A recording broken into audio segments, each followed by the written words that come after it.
Nagbabalik na naman ang inyong tagapaglingkod ng mga balita at pawang katotohanan lamang. Naging mainit nga usapin sa mundo ng social media. Sa wakas, sumuko na umano sa kamay ng mga general ang mga bayarang mga lesbo na matagal nang pinag-uusapan ng publiko. Marami ang nagulat sa mabilis na pag-ikot na mga pangyayari. Ayon sa mga ulap, hindi na nila kinayang harapin ang tumitinding mga katanungan. Isa-isa nang lumilitaw ang mga impormasyong matagal umanong itinago.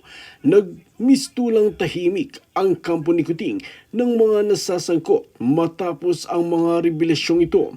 Maraming mamamayan ang naghihintay ng buong katotohanan. Patuloy naman na nanawagan ang iba ng patas at transparent na investigasyon. Hindi pa rin natatapos ang usapin dahil marami pang detalye ang dapat linawin. Ang mga general ay nanindigan na dapat manaig ang batas at hustisya.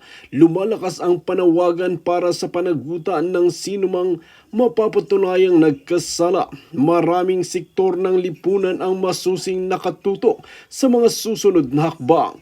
Ang pangyayaring ito ay naging sentro ng mainit na talakayan sa iba't ibang lugar.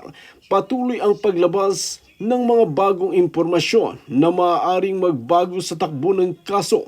Hinihikayat ng mga eksperto ang publiko na maging mapanuri